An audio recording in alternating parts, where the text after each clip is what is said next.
1 साल तक आप और 10 महीने तक मरियम साहबा खामोश रहे क्योंकि आप बार्गेन कर रहे थे। मैं खुदा को गवाह बना के कहता हूँ कि ये बार्गेन कर रहे थे। पिछले मंगल वाले दिन जिस एम्बेसी में लंदन में जाके आपने मुलाकातें की हैं, जितने बजे की हैं, हमें सब पता है। ना करें, पाकिस्तान को इस तरह विजिट ना करें। वो शख्स पाकिस्तान के दर पे है, फेडरेशन को झंझोड़ के रख दिया, मुल्क दुश्मनी का मुर्तकिब हुआ। मैं तो यहाँ तक कहूँगा कि फेडरेशन के खिलाफ खड़ा होना एक सूबे का बदतरीन किस्म की कन्फ्रंट्रेशन उसने की। नवाज शरीफ का और उसके साथियों का तुमने हमारा नुकसान नहीं किया, तुमने रियासत पाकिस्तान का नुकसान किया। तुमने शहबाज शरीफ को नहीं, तुमने पंजाबियों की इज्जत पे हाथ डाला है। ये जो कठपुतली वज़ीर आज़म है, इसका जाना अब ठहर चुका है। अब ये रोकने वालों से भी नहीं रुकेगा। ये जो तकारीर हो रही हैं, ये बुनियादी तौर पे इस मुल्क से बदला लिया जा रहा है। मैं ऐसी खबरें इस मुल्क से निकाल सकता हूँ कि जमीन और आसमान के कलाबे मिल जाएंगे। सियासी जल्जला आ जाएगा मरियम साहबा। Still I respect because you are lady. जब इससे खुद चीजें हैंडल नहीं होती क्योंकि नालायक है, कमजोर है, साजिश से आया हुआ है, तो वो जब अपने से मामलात मैनेज नहीं होते तो वो इदारों को आगे झोंक देता है। शीन में से नून निकालने वाले और नून में से शीन निकालने वाले या मीम निकालने वाले, ये उनकी अपनी चीखें निकल गई। मरियम साहबा, मैं हमेशा एहतराम से उनका नाम लेता हूँ। उन्होंने पिछली प्रेस कॉन्फ्रेंस में 4 हमले मुझ पर किए हैं। मैं उनको फाइनल वार्निंग देना चाहता हूँ। अस्सलाम वालेकुम, आप देखें ब्रेकिंग पॉइंट, मैं हूं मोहम्मद मालिक। तो अब आपने देखा अभी स्टार्टर, कहीं पे पंजाबियों की गैरत को ख़तरे में है, कहीं पे धमकियां जा रही हैं, कहीं पे बर्दाश्त ख़त्म हो रही है। और अगर बात सुने, चाहे गवर्नमेंट हो या ट्रेजरी हो या अपोजिशन हो, तो लगता है बिल्कुल डू और डाई, पिच बैटल के लिए सब तैयार हैं। और आज जो सा पाकिस्तान डेमोक्रेटिक मूवमेंट है, जो अब नई ये बना है इत्तेहाद अपोजिशन पार्टीज़ का, उसका जो लीडरशिप उनको दी गई प्रेसिडेंसी, वो मौलाना फजल रहमान को दे दी गई। मौलाना फजल रहमान पहले ही आपको पता है बड़े ही हार्ड लाइन उनकी अप्रोच थी, और वो तो बग़ैर किसी के अपने 2 धरने भी कर गए थे।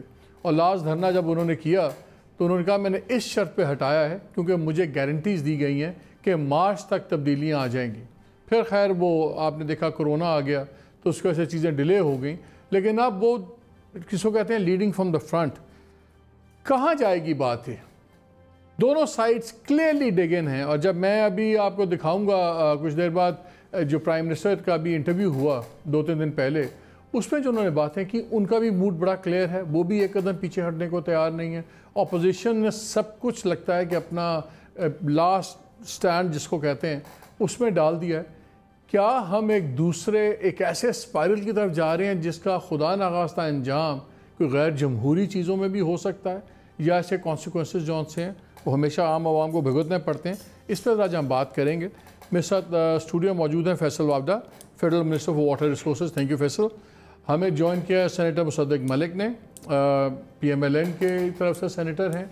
और कहा जाता है कि ये जो इसका कोर ग्रुप है मरीम नवाज़ का PML में, उसके कलीदी मेंबर हैं ये ज़ुबैर, फॉर्मर गवर्नर सेन, ये 3-4 लोग हैं, ये कलीदी उसमें रोल प्ले कर रहे हैं। चौधरी मंजूर हुसैन भी हमें ज्वाइन कर रहे हैं, senior leader Pakistan peoples party. और मुर्तज़ा अली शाह हमें ज्वाइन कर रहे हैं लंदन से। मैं ज़रा आप सबकी इजाज़त से मुर्तज़ा से एक सेकंड शुरू कर लूँ कि मुर्तज़ा ने स्टोरी भी आज की भी है। मुर्तज़ा, मैं जो पहले इन्होंने बयान भी दे दिया था deputy attorney general Islamabad high court में, वहाँ पर उन्होंने कहा था कि जी हमें ब्रिटिश गवर्नमेंट ने कह दिया है कि हम उनको नहीं इन्वॉल्व होंगे इनकी वापसी के अंदर नवाज शरीफ की। आपने भी आज स्टोरी की है, लेकिन मैं पहले आपकी स्टोरी का एक हिस्सा मैं जानना चाहता हूँ, क्योंकि आपने उसमें लिखा है कि ये जो से 4-5 बारी गए हैं, सर्व किया इन्होंने नोटिस, किसी ने नोटिस नहीं लिया। और फिर आपने कहा कि हाई कमीशन के कुछ लोग थे जो रोड का आपने एक नाम लिया, वहाँ गए, 10 मिनट वहाँ रुके, 15 मिनट रुके, फिर वापस चले गए। तो क्या हाई कमीशन वाले जाके सिर्फ नंबर डाल रहे हैं कि कोशिश करते हैं जाके ये वारंट सर्व करने की? जी मालिक साहब, जो हाई कमीशन के जो ऑफिशियल्स हैं, जैसा मैंने अपनी स्टोरी में लिखा, देखिए उनके पार्ट पे तो सिंसियरिटी है, वो जाते ही इसलिए, लेकिन उनके ऑप्शंस जो हाई कमीशन है, ये हुकूमत पाकिस्तान को जो रिप्रेजेंट करते हैं, उनके जो ऑप्शंस हैं वो बहुत लिमिटेड हैं। और लिमिटेड इस हवाले से है कि जिस डनरेवन स्ट्रीट का मैंने कहा, डनरेवन स्ट्रीट वो है जहाँ पर एवनफील्ड अपार्टमेंट्स हैं, वहाँ पे एक सेंट्रल गेट है, गेट के पीछे 25 अपार्टमेंट्स हैं जिनमें से 3 जो शरीफ फैमिली के हैं, उसमें से जो बाकी 25 में से जो 3 इनके हो गए, बाकी दूसरे लोगों के। अब वहां से वो जब तक कोई अंदर से उन्हें गेट नहीं खोलेगा, रिसेप्शन से वो लोग अंदर नहीं जा सकते। जबरदस्ती अगर वो जाएंगे तो ट्रेसपासिंग का केस बनता है, प्रॉपर्टी डैमेज का केस बन सकता है। हाई कमीशन की जो टीवीज पे जो कहा जाता है कि हुकूमत ये कर देगी वो कर देगी, उस हद तक वो हाई कमीशन वालों को जब उनको वहां से डायरेक्शंस मिलती हैं वो जाते हैं, इससे ज्यादा वो कर कुछ नहीं सकते। जो इन्होंने जो मेल उस दिन जो अरेस्ट वारंट से वो डिलीवर करवाया वो रॉयल मेल ने डिलीवर किए, और वहां पर किसी ने जो सिग्नेचर अच्छा उनके वो अरेस्ट वारंट्स वो उनके डाकखाने के थ्रू गए हैं, डाकखाने रॉयल मेल के थ्रू गए हैं, स्पेशल जो नेक्स्ट डे डिलीवरी है उसके जरिए गए हैं। प्रॉब्लम यह है कि वहाँ जो रिसेप्शन है वो हसन नवाज वहाँ पर ये उनकी फैमिली का कोई नहीं होता, वहाँ पे 24 आवर्स उसको वहाँ पे कोई ना कोई स्टाफ मेंबर बैठा होता है।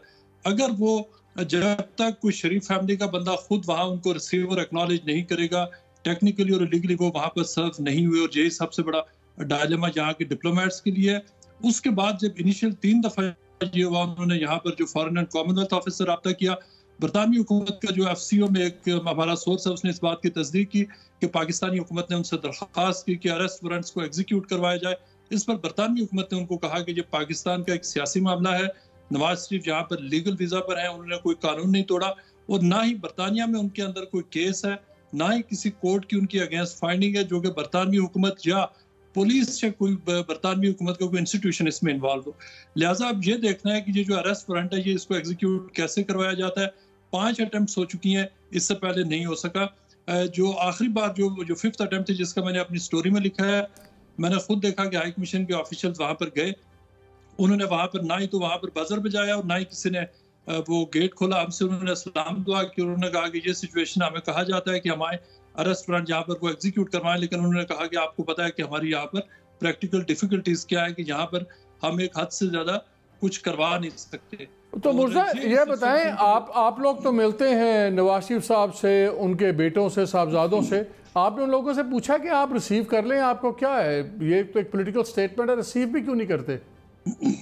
जी, उसमें हसन नवाज से जब पहली बार ये खबर चली थी कि उनको अरेस्ट वारंट्स वहाँ पर सर्व हो गए, हमारी उनसे बात हुई थी, तो उन्होंने उसके बाद ये उन्होंने कहा था कि जो हसन के नाम से किसी ने रिसीव किए और जो कोर्ट में डॉक्यूमेंट पेश किया गया, उन्होंने कहा कि मैं अपना जो नाम हसन है उसमें सिंगल एस यूज करता हूँ और ये कोई डबल एस है।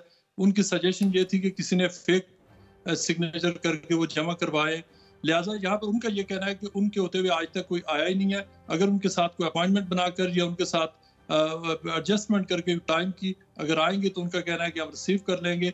लेकिन अभी जो हाई कमीशन के लोग हैं उनका ये कहना है कि वो यही कर सकते हैं कि रिसेप्शन पर जाएं, डिलीवर करें। आपने हाई कमीशन वालों से पूछा है, उन्होंने कभी इन लोगों को फॉर्मली कांटेक्ट किया है, जिस तरह वो कह रहे हैं कि आप हमारे साथ मीटिंग सेट करके आ जाएं, टाइम पे आ जाएं, फिर हम आपकी बात हम रिसीव कर लेंगे? वो क्या कहते हैं, हाई कमीशन क्या कहते हैं? मैं इसमें आपको ये बताने से पहले एक बड़ी इंटरेस्टिंग बात हूँ कि हाई कमीशन के जो ऑफिशियल्स हैं उनके लिए डायलेमा ये है कि आज से चंद महीने पहले तक तो उनको हुकूमत ने कहा था कि नवाज शरीफ को एयरपोर्ट से बाहर निकलने में, उनको आने में पूरा फैसिलिटेट करें, बल्कि हाई कमीशन ने उनको वेलकम किया था जब वो कैबिनेट की परमिशन के बाद इलाज के लिए आए थे। उसके बाद तो उनके बड़े अच्छे तल्कात चल रहे थे। ये जो एक्चुअली अचानक जो खराबी हुई है ये पिछले चंद दिनों से, चंद हफ्तों से हुई है। तो जो हाई कमीशन के जो लोग हैं, आपको पता है कि उनकी जो सलाम दुआ है वो एक सर्टेन लेवल पर है। अब उससे ज्यादा वो यहाँ पर जितनी अच्छा, जब मियाँ साहब गए थे, मुर्जा ये बता रहे हैं उस वक्त उनको हिदायत मिली थी इस्लामाबाद से कि आप इनका बड़ा ख्याल रखें, इनको फैसिलिटेट करें और VIP स्टेटस दें। जब नवाज शरीफ यहाँ पर पहुंचे थे तो उस वक्त यहाँ पर जो हाई कमीशन के सीनियर डिप्लोमेट्स थे उन्होंने वो ऑन कॉल थे, वो रेडी थे, उनको ऊपर से इंस्ट्रक्शंस थी और ये हमें बिल्कुल सीनियर जो यहाँ डिप्लोमेटिक सोर्सेज हैं उन्होंने उस वक्त बताया था। और उनको वहाँ से जो दफ्तर खारजा की तरफ से इंस्ट्रक्शन ये थी कि उनको हर हवाले से चूँकि ट्रीटमेंट कराने आ रहे हैं, एक सीरियस मसला है, लिहाजा उनको फैसिलिटेट किया जाए। ना सिर्फ ये कि उस वक्त उनको फैसिलिटेट किया गया, उसके बाद जो अगले 3 से 4 महीने तक जो हाई कमीशन के लोग थे वो बाकायदा तौर पर नवाज शरीफ साहब के साथ, उनके साथ वो राब्ते में रहे, उनके एवनफील्ड अपार्टमेंट्स में गए, उनसे मिलते रहे और ये उस वक्त तक तो तलकात उनके बहुत अच्छे थे। जो अभी जो टेंशन आ रही है, जो पिछले चंद दिनों से आ रही है, ख़ास तौर पर तकरीबन 1 से 1.5 महीना हो गया, और जो कैबिनेट ने फैसला किया कि नवाज शरीफ को वापस लाने के लिए हर तरह के जो मेजर्स हैं वो लिए जाएंगे। तो ये सारी सिचुएशन उसके बाद शुरू हुई है। जहाँ तक इन अरेस्ट वारंट्स की मलिक साहब मैं आपको आज ये बता रहा हूँ कि अगर तो नवाज शरीफ चाहेंगे तो वो इनको एक्नॉलेज करेंगे, अगर नहीं चाहेंगे तो वो नहीं करेंगे। और उसके अलावा जो हाई कमीशन के जो ऑफिशियल्स हैं उनके पास और कोई ऑप्शंस नहीं है। और ये जो आपकी सोर्सेज बताती हैं, जो ब्रिटिश फॉरेन कॉमनवेल्थ ऑफिस है, वो अपने से केस अब ख़त्म करके बैठा हुआ है कि हमने इसमें कुछ नहीं करना। लेकिन जो फॉरेन एंड कॉमनवेल्थ ऑफिस है उनका जो स्टांस ये है कि देखें वो उस सूरत में इन्वॉल्व होती है यहाँ पर कि अगर देखें उनकी दरख्वास्त थी बरतानवी हुकूमत से, बरतानवी हुकूमत की जो डिफरेंट ऑर्गन्स हैं, चाहे वो नेशनल क्राइम एजेंसी है, पुलिस है या कोई और डिपार्टमेंट है, उनको वो उस वक्त इन्वॉल्व होंगे जब उनका अपना कोई केस होगा। मैं आपको एक और मिसाल देती हूँ, जो कहा जाता है कि नवाज शरीफ को हम एक्स्ट्राडाइट करवाएंगे। आपको याद होगा कि मैंने ही बल्कि ये खबर ब्रेक की थी कि एक MOU भी हुआ था कि इसाक डार को वापस लाया जाएगा। अब आप ये पूछ सकते हैं कि इसाक डार के केस का बना क्या, वो क्या हुआ उसके बाद? कुछ भी नहीं हुआ। इसके अलावा मुख्तलिफ देखिए यहाँ पर जो एक्सट्रेडिशन का, अगर नवाज शरीफ का केस हुकूमत अगर सिंसेरिटी से शुरू करवाना भी चाहे तो सबसे पहले उन्हें हुकूमत को कन्विंस करना पड़ेगा कि ग्राउंड्स क्या है उसकी, क्या पॉलिटिकल ग्राउंड्स है या उसके अलावा कोई और ग्राउंड्स है। सबसे पहला टास्क तो ये है। आपने रिपोर्टिंग भी की है इसमें, मलिक साहब आरिफ नकवी का केस है, उसके अलावा जाबिर मोती वाला है कराची के, उनका ये पाकिस्तानी एक और मोहम्मद आसिफ है जिनको सुल्तान ऑफ ड्रग्स कहते हैं। ये वो लोग हैं जिनको FBI, जिनको अमेरिका यहाँ से एक्स्ट्राडाइट कराना चाह रहा है और कई साल गुजर चुके हैं, अमेरिका कामयाब कई साल गुजर चुके हैं। ठीक है मुर्जा, thank you very much for updating us ये स्टेटस के ऊपर। और क्विकली हमारे साथ बैरिस्टर अमरीन कुरैशी हैं, ये भी लंदन में प्रैक्टिस करती हैं। अमरीन, वेरी क्विकली मुझे अगर आप इन कैप्सूल बता सकते हैं, क्या मियाँ साहब को लाया जा सकेगा और क्या गवर्नमेंट ने जो अभी तक किया है ये सीरियस एफर्ट है कि ये भी एक सिर्फ ऑप्टिक्स ही हमने देखे? अस्सलामुअलैकुम सर, नहीं जी, नॉन सीरियस एफर्ट है। एक्सट्रेडिशन एक्ट है 2003 यूनाइटेड किंगडम की, जिसके तहत जो नॉन EU कंट्रीज हैं जिनके साथ कोई ट्रीटी नहीं है जैसा कि पाकिस्तान है, वो एक एक्सट्रेडिशन फॉर्म होता है, एक्सट्रेडिशन रिटर्न फॉर्म, वो प्रॉपर होता है, उसको फाइल करते हैं, जिसमें अगर आपके पास रेड वारंट्स हैं या कोर्ट की प्रोसीडिंग्स वगैरह हैं वो आप फाइल करके फॉरेन ऑफिस को देते हैं और वहाँ पे फिर एक हेयरिंग्स होती हैं, एक्सट्रेडिशन हेयरिंग्स होती है, उसकी फर्स्ट हेयरिंग होती है, सेकंड होती है by the national crime agency. तो ये जो साहब इन्होंने वारंट सर्व किया है कि जी कोर्ट ऑर्डर्स हैं, ये क्या मीनिंगलेस है? Yes, they're meaningless. They have to form official extradition form. It has to be done in a proper way. But Amreen, tell me one thing. अगर ये एक कन्विक्टेड शख्स थे, इनका एक स्टेटस एक आम आदमी वाला तो नहीं है कि कोई वांटेड आदमी तो नहीं है जिस पे गवर्नमेंट ये कि हाँ जी अभी हमें नहीं पता पॉलिटिकली एक्सपोज्ड पर्सन है, क्या वजह क्या नहीं। ये तो एक शख्सियत है जो गए, जिनका कन्विक्शन हो गया हुआ है और मेडिकल ग्राउंड्स पे गए, तो उस पर क्या गवर्नमेंट को और प्रूव करने की जरूरत है? It's just he is already serving a sentence. Yeah, absolutely. Magar they have to follow the procedural, the things that the UK has asked for every country. Every non-EU country has to submit the extradition form. और अगर वो नहीं करते फिर इनके पास remedy है कि ये लोग रिट में जाएं, रॉयल कोर्ट ऑफ जस्टिस में, और वहाँ पे जो है अपना appeal in form of writ वहाँ पे जाके अपनी केस दिखाएं कि क्यों नहीं इनको फॉरेन ऑफिस एक्ट करा इस पे और क्यों नहीं एक्सट्रेडिशन की प्रोसीडिंग शुरू हो रहे हैं। तो ये दो ऑप्शंस इनके पास हैं, मगर they have to do it formally in a proper way according to the UK law, otherwise इस तरीके से कोई भी तो ये पे जो बार बार ये एफर्ट हो रही है कि उन पे एक कोर्ट ऑर्डर सर्व करना है, ये क्या है? ये सिर्फ वेस्ट ऑफ टाइम है? Meaning ji absolutely sir, this is meaningless. High court के ऑर्डर्स उनके बिल्कुल सही है। Foreign office does not have the mandate to start sending people back on basis of the High Court order in the United Kingdom. They have to have their own क्या कहते हैं investigation, इनकी own hearing होती है और फिर ये लोग जब डिसाइड करेंगे तो फिर ऐसे वापस। और अगर लास्ट क्वेश्चन, अगर फास्टेस्ट ट्रैक पे भी हम देखें तो एक्सट्रेडिशन वगैरह को ऑन एन एवरेज कितना अरसा लग जाता है इस किस्म के केसेस में? I think it has to be done within a matter of 6 months, if I'm not wrong.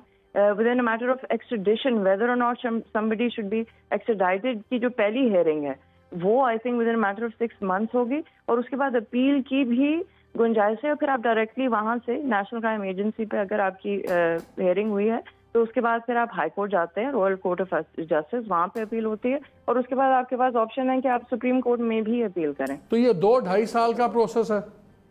You could say that, but obviously it totally depends on how much we push it and how strong our case is.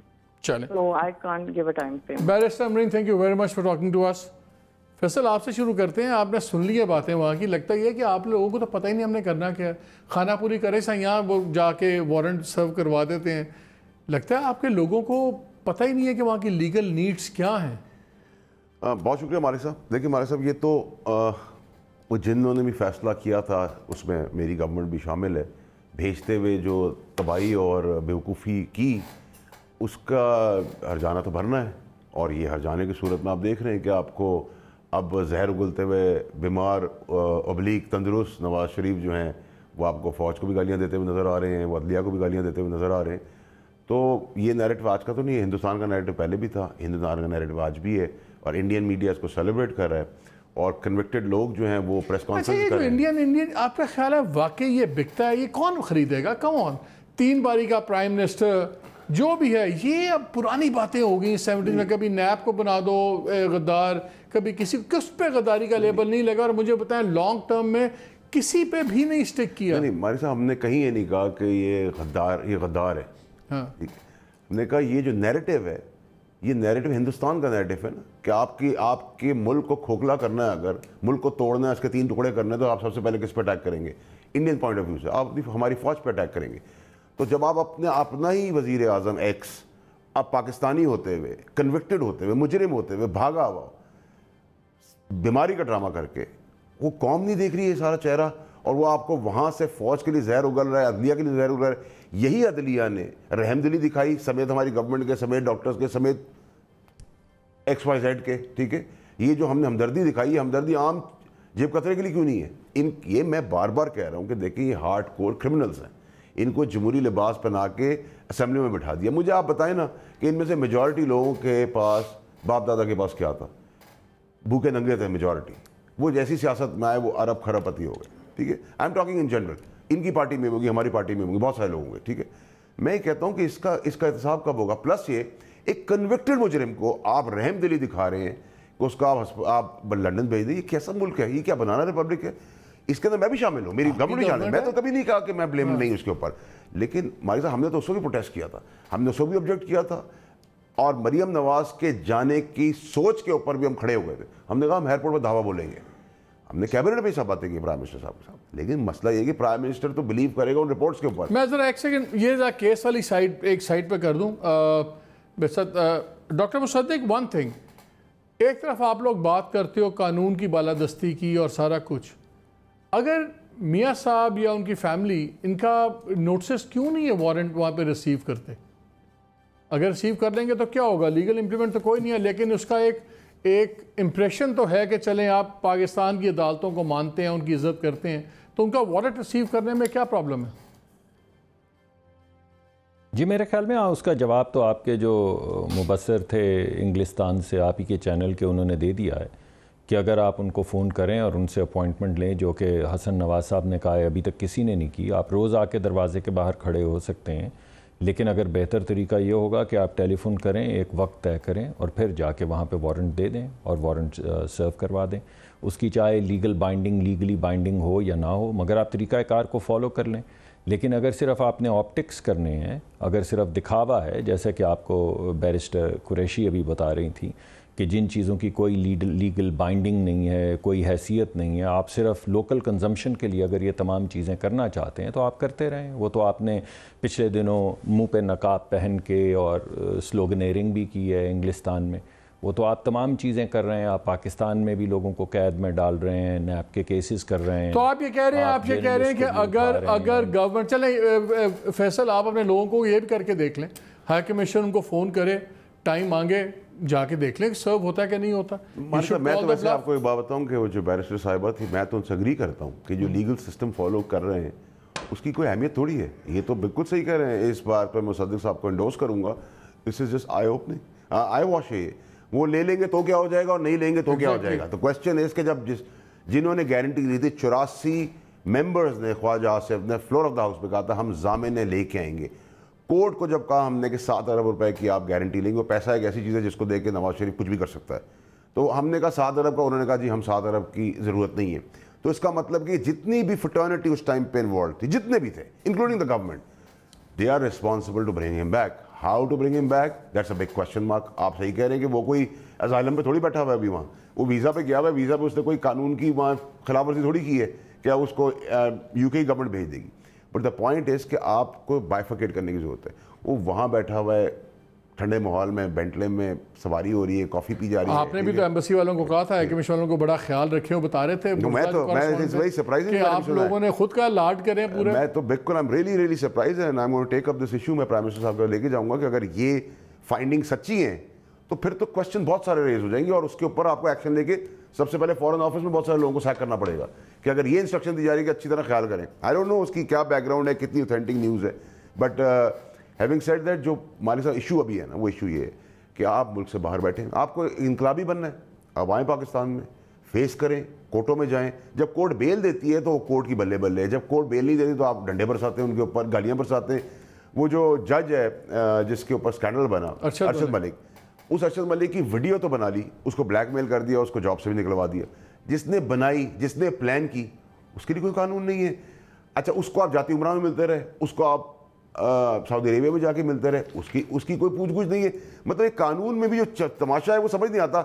आपने मुझे blackmail करने की पूरी साजिश की, मैं blackmail हो गया, मुझे आपने फारिग कर दिया, मुझे सजा दे दी, आपने जो किया उसकी कोई सुनवाई नहीं है। इसका मतलब ये कि ये बनाना रिपब्लिक बना दिया। वही भागा हुआ बंदा है वैसे, मियां साहब साहब नजर आ रहा होता है हर वक्त। नासिर जो है, नासिर मैं वही तो कह रहा हूँ हमारे साहब। देखिए द फनी पार्ट है कि देखिए इस पूरी गेम के अंदर अगर आप खुलासा करें तो एक आदमी कन्विक्ट होता है, जो हज़ारों लोग गरीब बंद किए हैं जेलों के अंदर, जिनको खाना नहीं मिला, 774 लोग मर चुके हैं अभी तक जेलों के अंदर, उसमें कईयों की सजा जो माफ हुई है वो तो मर चुके हैं। पुरानी बहस हो जाएगी, तो आप लोगों ने किया ना, आप लोगों ने भेजा, हमें क्या गिला करते हैं भाई साहब। मैं तो कभी उससे बरी जिम्मा हुआ ही नहीं हूँ ना अपनी गवर्नमेंट की तरफ से।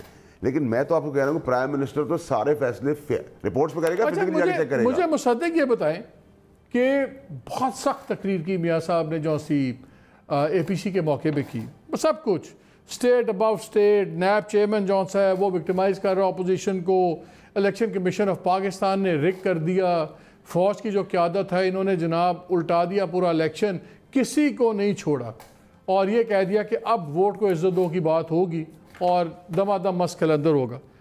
खुद भी नहीं आ रहे और आज आप लोगों ने जो क़यादत है वो दे दी है PDM की मौलाना फजलुर रहमान साहब को, और लग ये रहा है कि क्योंकि उनके पास स्ट्रीट पावर है इसलिए उनको क़यादत दे दी। उसके अलावा तो वजह नहीं समझ आती, बिकॉज सबसे बड़ी पॉलिटिकल पार्टी तो आप कहते हैं अपने आप को इस मुल्क की, और पार्लियामान के अंदर भी आपकी सबसे बड़ी पार्टी है।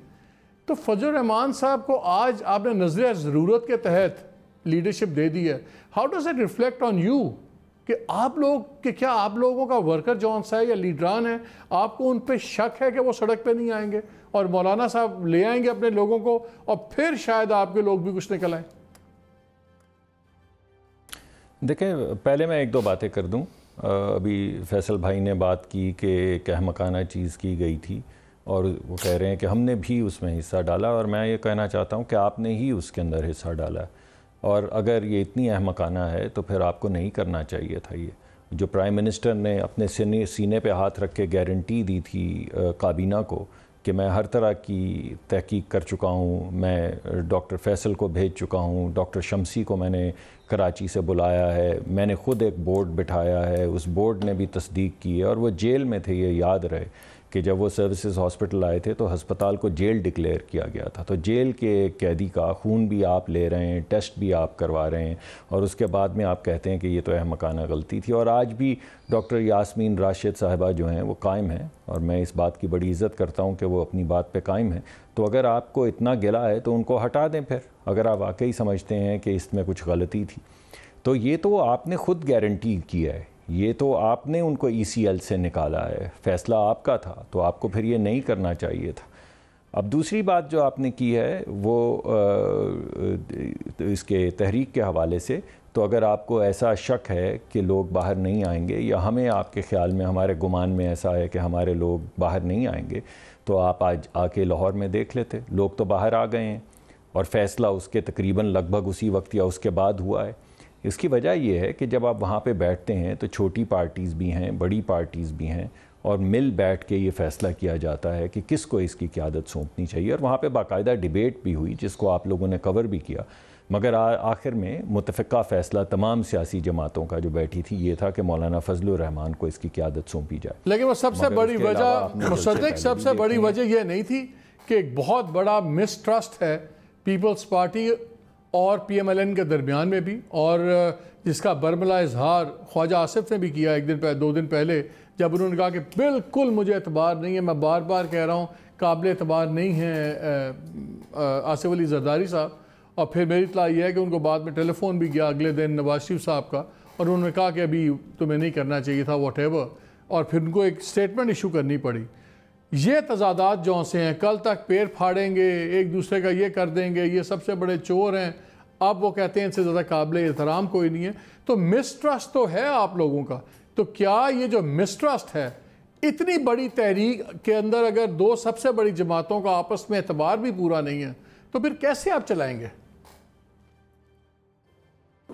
मालिक साहब, इसमें 2 अहम पहलू हैं। पहले तो आपका पहला जो नुक्ता था उसी को मैं 1 सेकंड में आगे बढ़ाऊंगा कि आपने मरियम साहिबा के पिछले जलसे जो मीडिया नहीं कवर कर सका, क्योंकि एक इंडिपेंडेंट इदारा पैमरा जो है उसने जैसे आज फ़ैसला किया है कि ये मोटरवे पे होने वाली ज़्यादती कवर नहीं होगी, उससे पहले ये फ़ैसला किया था कि मौलाना फजलुर रहमान कवर नहीं होंगे, इससे पहले ये फ़ैसला किया, अब ये फ़ैसला किया कि नवाज़ शरीफ साहब कवर नहीं होंगे। बिल्कुल इसी तरह उन्होंने पहले एक फ़ैसला किया था कि मरियम नवाज़ साहिबा की रैलीज़ जो हैं वो नहीं कवर होंगी। तो वो कितनी ताकत में कितने लोग निकल सकते हैं ये तो आप देख चुके हैं। इस वजह से मेरे ख़्याल में ये गिला अगर ऑपोजिशन कर रही है, हुकूमती लोग कर रहे हैं कि लोग नहीं बाहर आएंगे, तो मेरे ख़्याल में इनकी खाम ख्याली है और इस खाम ख्याली से इनको नुकसान होगा। अब दूसरी आपकी बात यह है कि हम मुख्तलिफ़ सियासी जमातें हैं और 1990s की पूरी अगर आप देखें और बाद की भी आप हालात देखें तो हम मुख्तलिफ़ औकात में एक दूसरे के ख़िलाफ़ मुतहर्रिक रहते हैं, एक दूसरे के ख़िलाफ़ इलेक्शन लड़ते हैं। और अभी भी हमारा इस वजह से हम इकट्ठे हो रहे हैं कि हम समझते हैं कि जो बोझ लोगों पे डाला जा रहा है महंगाई का, चाहे वो आप ये 260% जो तो मिसट्रस्ट है, यानी कि आप दोनों के दरमियान एतमाद का फुकदान है ना पीपल्स पार्टी और PMLN के दरमियान? नहीं ऐसी बात नहीं, आप सुनिए, नहीं ऐसा नहीं है। देखिए, जमहूरी निज़ाम के अंदर आप इकट्ठे होते हैं किसी मकसद के लिए, उसका मतलब ये नहीं होता कि आप मदगम हो गए हैं। इल्हाक करते हैं किसी ऑब्जेक्टिव के लिए, उसका मतलब ये नहीं हो गया कि आप मदगम हो गए हैं, आप इलेक्शन नहीं लड़ेंगे। जैसे ही ये जमहूरियत की तरफ रास्ता जो है ये आगे बढ़ेगा, हम एक दूसरे के ख़िलाफ़ इलेक्शन भी लड़ेंगे, एक दूसरे के ख़िलाफ़ कैंडिडेट्स भी खड़े करेंगे। मैं ज़ाती तौर पर नहीं समझता तल्ख़ कलामी करनी चाहिए, मगर बाज़ मरतबा तल्ख़ कलामी या सख्त कलामी भी हो जाती है, मैं उसको सपोर्ट नहीं करता। तो मेरे ये ज़ाती ख्याल में इस कन्फ्यूजन में नहीं आना चाहिए कि हम एक पार्टी हो गए हैं। लेकिन इस एजेंडा के ऊपर इस वक्त जो महंगाई का जो सिचुएशन है, इस वक्त जो ख़ारजा पॉलिसी के ऊपर कश्मीर के हवाले से या जो हमारे एक पुराने दोस्त मुल्क के साथ सलूक किया है वज़ीर ख़ारजा ने, इन तमाम चीज़ों को मद्देनज़र रखें। आप किसी चीज़ को रखें, आप आज़ादी इजहार को मद्देनज़र रखें, आप सहाफ़ियों के उठाए जाने मैं एक second Musaddiq just hold your thought for a minute. Faisal ji है इनका मिसट्रस्ट, ये पीपल्स पार्टी ये चलेंगे इकट्ठे? मालिक साहब देखिए, मैं पहले भी कह चुका हूँ और आपके प्रोग्राम में रिकॉर्ड का हिस्सा बनाना चाहता हूँ कि पीपल्स पार्टी इनको साइड पे जैसे लेके यूँ जाएगी और यूँ जाके यूँ छोड़ देगी। ये आप रिकॉर्ड का हिस्सा बना लेना। इनके पल्ले कुछ नहीं है। इन्होंने मौलाना को भी इसलिए बनाया कि स्ट्रीट पावर उनके पास बकौल इनके मदरसे के स्टूडेंट्स वो इस्तेमाल नहीं कर सकते, ये कानून है नंबर 1। नंबर 2 ये कि देखिए मालिक साहब, इसके अंदर आपको पूरी सोच समझनी होगी। हो क्या रहा है, ये आमने सामने अफवाज के साथ और अदलिया के साथ लड़ाई सिर्फ नहीं हो रही है, कौम को भी आमने सामने खड़ा करें। आज गैरत का नारा लगा दिया कि पंजाब की इज़्ज़त पर हाथ डाल दिया, पंजाब जाग, पंजाबी जाग वाला वो सिंधु देश का कार्ड खेलते रहे। ये जब लसानी सिचुएशन आ जाती है ना, तो आप फसादात की तरफ जा रहे होते हैं। अब ये क्लैश करा रहे हैं, पहले अदलिया और फ़ौज का और अवाम वर्सेस अवाम का। होगा क्या कि देखिए, आज अगर रेफरेंडम कराएं तो आपको 95% लोग फ़ौज के साथ शाना बशाना खड़े होंगे। एक उनका इमोशनल प्यार है कौम का, ठीक है, उसको आप डिनाई नहीं कर सकते। अब जब आप फौज को गाली देंगे तो आप क्या एक्सपेक्ट करते हैं जो इनके साथ कुछ दर्जन लोग खड़े होंगे उसके अगेंस्ट जब हज़ारों लाखों लोग आए खड़े होंगे, क्या होगा? ये चाहते हैं मार्शल लॉ लगे। मैं मार्शल लॉ नहीं देख रहा, मैं देख रहा हूँ कि शायद ये उस स्टीप पे जा रहे हैं जिसमें हमें एक प्रेसिडेंशियल फॉर्म ऑफ गवर्नमेंट बनानी पड़ जाए। देखिए, देयर इज अ पॉसिबिलिटी। ये तो मार्शल लॉ देख रहे हैं, हम दूसरी तरफ देख रहे हैं। ठीक है, मैं अपनी होल्ड ऑन, आप क्या देख रहे हैं? आप देख रहे हैं कि शायद प्रेसिडेंशियल फॉर्म ऑफ गवर्नमेंट बना दें। ऑपोजिशन सामने नहीं रहेगी तो फिर क्या होगा? मुझे आप बताएं ना। ये कहते हैं मार्शल लॉ आएगा, ये उस तरफ पुश करें। डिस्कशंस होती है, मैं अपनी बात कर रहा हूं, मैं अपनी जात कहीं ना कहीं बैठती है, जात कहीं से मुतासिर होती है, किसी को करती है।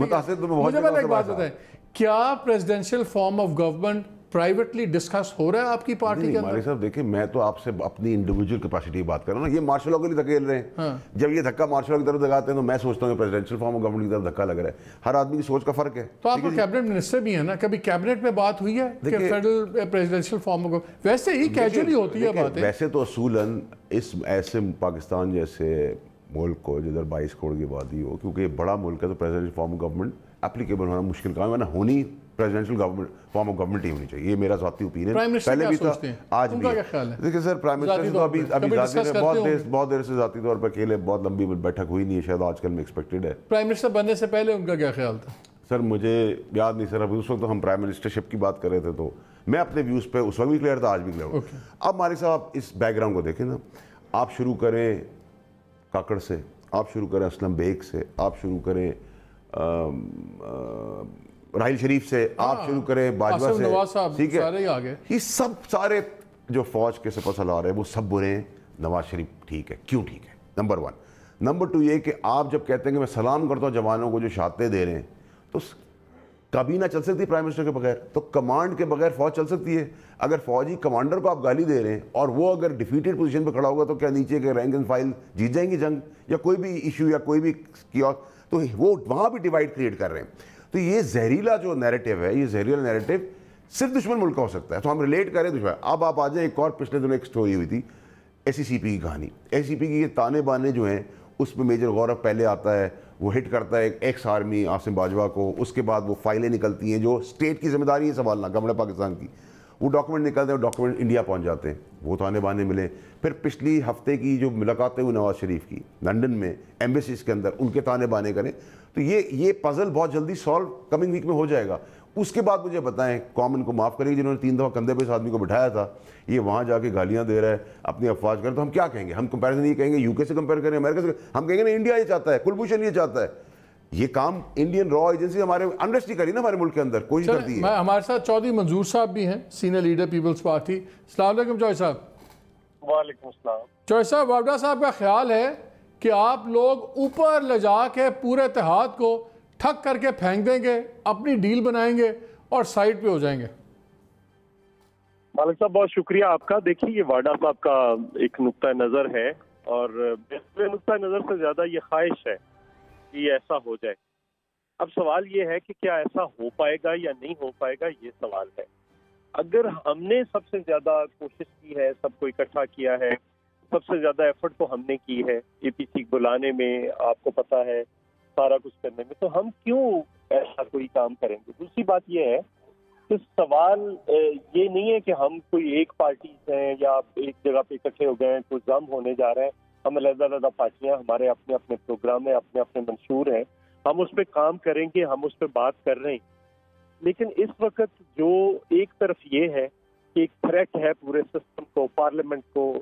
अभी भी आपके सामने कह रहे थे कि हम प्रेसिडेंशियल फॉर्म ऑफ गवर्नमेंट की तरफ जाएंगे। अच्छा, आप मियां साहब की, आपकी पार्टी मियां साहब की इस पोजीशन से एग्री करती है जिसपे उन्होंने कहा है कि हमारी, सुन लें, कि जिसपे उन्होंने कहा है कि मेरी जंग इमरान खान से नहीं है, मेरी जंग इस्टेब्लिशमेंट से है, उन लोगों से है जो उसको लेके आए हैं, और वो सीधा मलबा डालती है फौज पे। क्या आपकी पार्टी, आप लोग मियां साहब से इस बात पे मुतफिक हैं?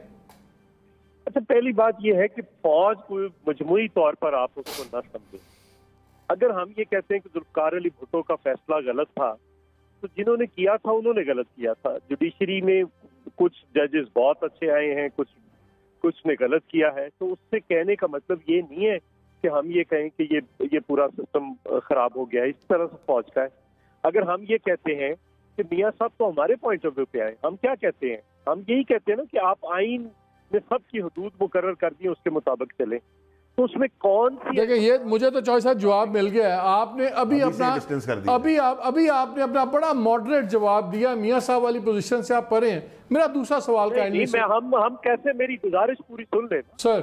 मैं ये कह रहा हूँ कि ये तो पीपल्स पार्टी शुरू से ये बात करती रही है कि इन इदारों का कोई काम नहीं सियासत के अंदर, इन लोगों का इदारा मजबूरी तौर पर तो कभी नहीं होता, चंद लोग हैं जो ताले आजमा है, उनका कोई रोल नहीं होना चाहिए।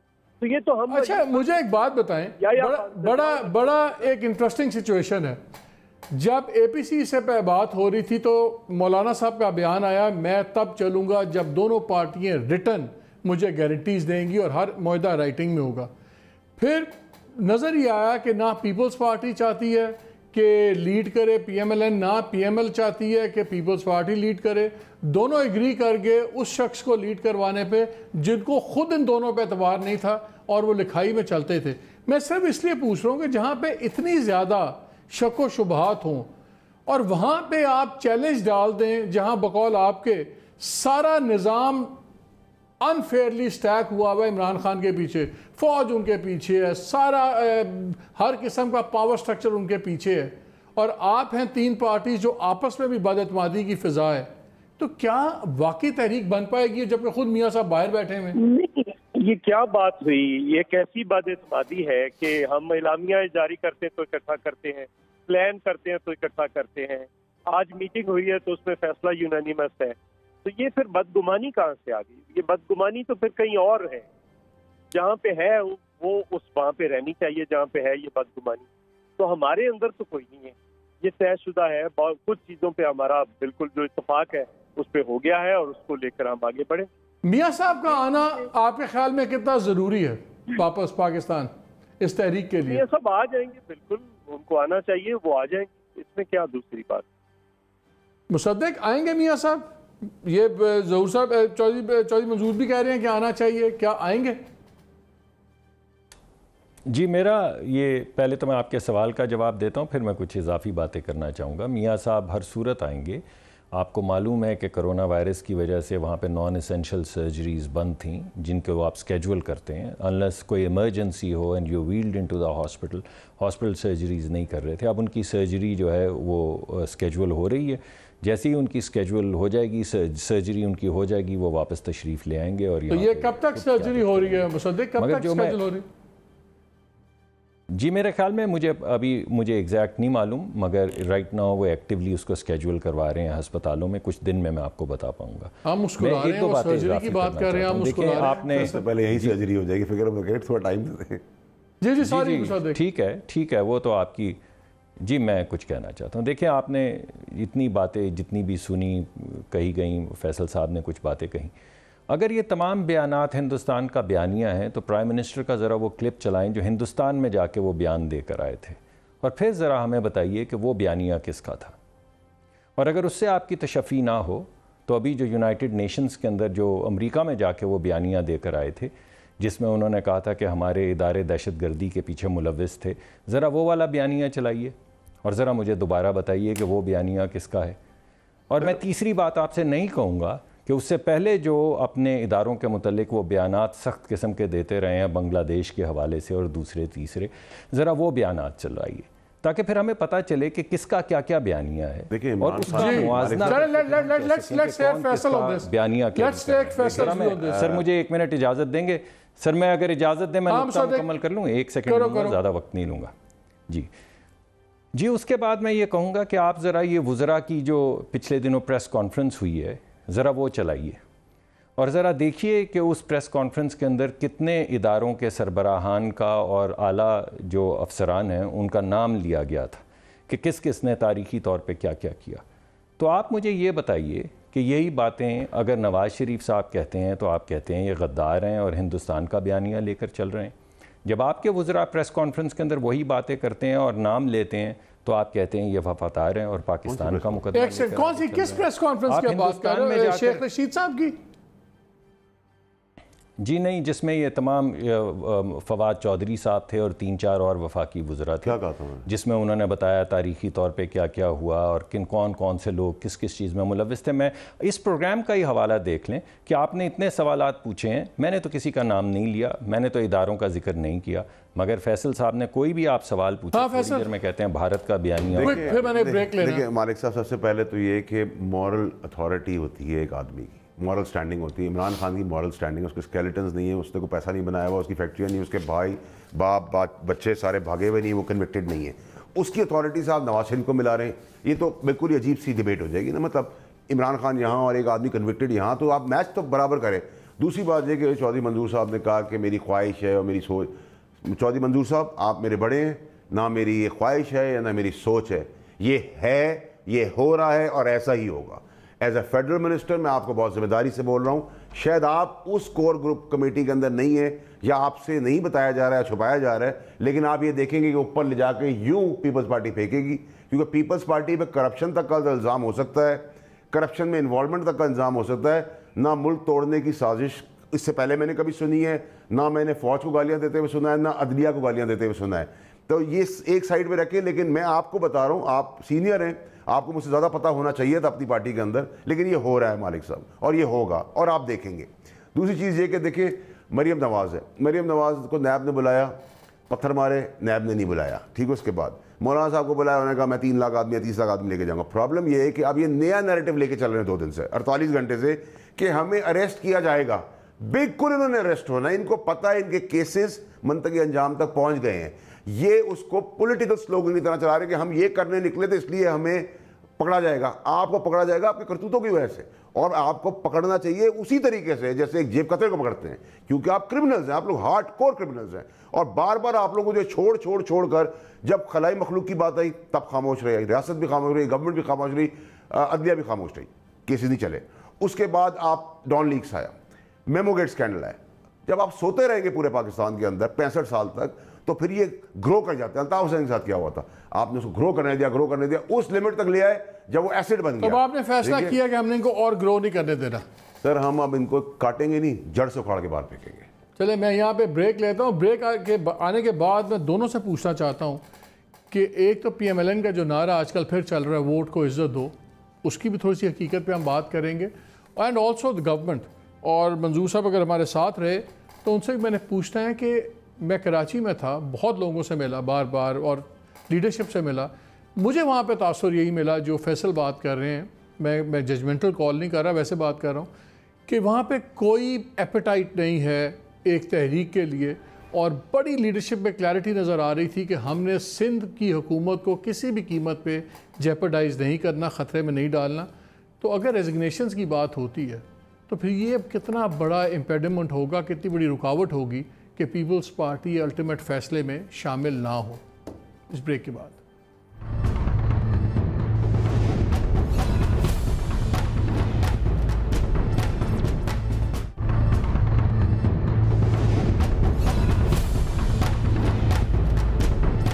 जी मुसद्दिक, वेरी क्विकली, थोड़ा सा टाइम है लेकिन 2 चीज़ें मैं करना चाहता हूँ। बार बार वोट को इज्जत दो की बात होती है, हमने कुछ डेटा निकाला। ये फैफन के मुताबिक, free and fair election network के मुताबिक, मियाँ साहब ने टोटल अपने जो 4 साल दौरे हुकूमत के थे उसमें सिर्फ 63 दिन पार्लियामेंट में आए, जिसके अंदर वो लास्ट सेशन भी है पार्लियामेंट का जिसके में उनको बार बार आना पड़ा। इसी तरह जो कैबिनेट मीटिंग्स थी 8-8 महीने 7-7 महीने कैबिनेट मीटिंग नहीं होती थी, और उनकी जो एवरेज थी साल के अंदर वो तकरीबन 8.44 जो पर मीटिंग्स, यानी कि एक साल में 8 मीटिंग्स उन्होंने की थी।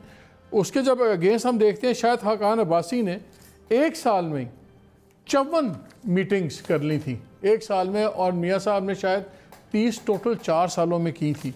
इसी तरह बाकी डेटा भी इन मीटिंग्स का सब कुछ यही है। वह आप जब इक़्तिदार में थे आप लोग भी बादशाहत की तरह चला रहे थे, तो ये जो वोट की इज्जतों का कॉन्सेप्ट आ रहा है, इसी तरह हमने इमरान खान के भी निकाले हैं। इन्होंने भी जो अपने 5 साल एज ए MNA निकाले, 533 में टोटल 23 दिन आए थे पार्लियामेंट के अंदर। तो जब हम लोग पावर में होते हैं तब हमें वोट की इज़्ज़त देना और अवाम की बात नज़र क्यों नहीं आती, बाद में हम इन चीज़ों में क्यों पड़ जाते हैं? जी, मेरे ख्याल में इसके दो चीज़ें मैं आपके गोश गुजार करना चाहूँगा। एक तो मैं ये कहूँगा कि ज़्यादा आना चाहिए, ये बात आपकी 100% ठीक है।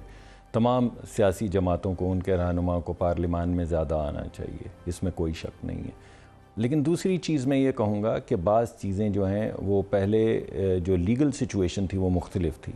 पहले वफाकी काबीना की जो डेफिनेशन है वो मुख्तलिफ थी नवाज़ शरीफ साहब के ज़माने में, और फिर जब उनका दौर ख़त्म हो रहा था तो दोबारा से उसको रीडिफ़ाइन किया गया, जिसमें यह कहा गया कि वज़ीर आज़म के दस्तखत से कोई चीज़ वफाकी हुकूमत नहीं कर सकती, वो वफाकी हुकूमत के फैसले। डेफिनेशन तो वही थी, सुप्रीम कोर्ट को दोबारा मुसद्दिक कहना पड़ा, डेफिनेशन तो वही थी, सुप्रीम कोर्ट को दोबारा स्ट्रेस करना पड़ा। नहीं, इससे जी मैं गुजारिश करता हूँ कि ये डिफ़ाइन नहीं था जी। इस वजह से ये बावर किया जाता था कि जब कोई चीज़ ECC से आती है या प्राइम मिनिस्टर उसको साइन कर देते हैं, या मिनिस्ट्री से फ़ाइल आती है और प्राइम मिनिस्टर साइन कर देते हैं, तो वो इम्प्लीमेंट हो सकती है। तो सुप्रीम कोर्ट ने ये फ़ैसला किया कि ऐसा नहीं हो सकता, वो तमाम फ़ैसले इलीगल हो जाएंगे, जिसके बाद फिर बहुत ज़्यादा काबीना की जो मीटिंग्स हैं वो मेरे प्रोड्यूसर साहब कह रहे हैं कि आपके पास टोटल 3 मिनट है। मेरे पास एक बड़ा ज़रूरी सवाल है आप दोनों से। सर, मुझे एक ज़रूरी चीज़ पूछती है। मैं ये कहता हूँ कि जी नवाज़ शरीफ के प्लेटलेट्स का मसला है, जो उसके इर्द गिर्द इसहाक डार है, उसको कौन सी बीमारी है, इमरान को क्या बीमारी है, सलमान को क्या है, इस सारे बेटों को क्या बीमारी है, उनको भी बीमारी है, मुल्क से भागे हुए, उनका क्या जवाब देंगे? एक दूसरा, एक इतनी बड़ी कहानी वो कर रहे हैं, हम जलसा निकालेंगे, जुलूस निकालेंगे, पंजाब को इज्जत देंगे, सुबह रिजाइन करें, इलेक्शन कॉल करें। ये ड्रामेबाजी कर रहे हैं।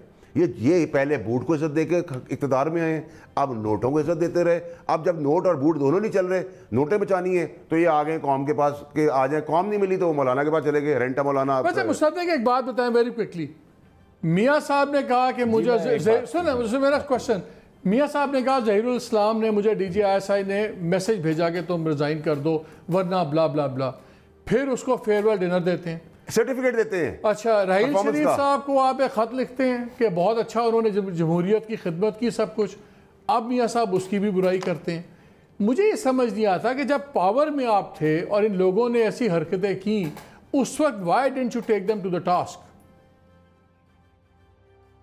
देखिए, मैं आपके सामने पहले 2-3 चीज़ें आपके सामने पेश करना चाहूँगा। पहली बात तो ये है कि आपको अच्छी तरह मालूम है कि you do take a few things to the task and you fight a few battles and you make a few compromise to move democracy forward. हमेशा से यही होता है। ये बात आपकी ठीक है, आप किसी भी वक्त आइडियलिज़म का एक एलिमेंट उठा के कह सकते हैं मैं इसके अगेंस्ट टाइट्रेट करूँगा कि आपने फ़लाँ वक्त क्यों नहीं किया। बहुत कुछ किया, बहुत कुछ करने की पादाश में बहुत कुछ हुआ भी, कुछ चीज़ें हो गई, हम कर पाए, बहुत सी चीज़ें हम नहीं कर पाए। लेकिन ये आपने डॉन लीग्स किया, डॉन लीग्स की बात की, कुछ भी नहीं हुआ। आपने खुद ही अपने एक एडवाइजर एक वजीर को फारिग कर दिया। आप लोग तो 2 कदम आगे चल रहे थे। मैं आपको फाइलें थी ना मालिक साहब, आप तो फाइलों के बाद कैसे कर सकते हैं बेहतर तो कोई रियाल, ये मुझे पूछ रहे हैं जी, मैं माफ़ी चाहता हूँ, मुझे पता नहीं। हाँ बोलो मुसद्दिक क्विकली। जी, मैं ये कह रहा हूँ कि आप तो माशाल्लाह रियाल पॉलिटिक को बड़ी अच्छी तरह समझते हैं। ये बात आपकी ठीक है। आप जिस वक्त मुकदमा अपना आगे बढ़ाते हैं और एक बहुत बड़ी लेगेसी तारीखी लेके सियासी चल रहे होते हैं, तो आप 2 कदम आगे बढ़ाते हैं, फिर आपको 1 कदम पीछे हटना पड़ता है, फिर 2 कदम आगे बढ़ाते हैं। मगर कोशिश आपकी ये होती है कि मंजिल आपकी वही हो कि आइन की इजारा रिजाइन कब कर रहे हैं, कानून की बाला। Last question 10 second. फैसल पूछ रहे हैं रिजाइन कब कर रहे हैं। 10 seconds, I have to close the show. Faisal कह रहे हैं क्लोज अप कर। जी, मेरे ख्याल में ये ऑप्शन तो डिस्कस हो चुकी है। पहले करें ना, आसान तरीका। नहीं, आपके कहने पे तो नहीं करेंगे ना, आसान तरीका है ना, तो इतने बिजार हैं। चलिए, तो जवाब भी Mossadegh, thank you very much. Faisal, thank you very much. नाज़रीन, बात बड़ी सिंपल सी है। अगर रिज़ाइन करें या ना करें, मेरा ख्याल है हमेशा एक ही चीज़ होती है, गवर्नमेंट स्टैंड टू लूज। अगर मुल्क में एजिटेशन हो और अगर मुल्क में किसी भी किस्म की डिस्टर्बेंस हो, गवर्नमेंट को ये चाहिए कि जो से हालात को है बिगड़ने से बचाएं, but without compromising on principles. इजाज़त दीजिए, अल्लाह हाफ़िज़।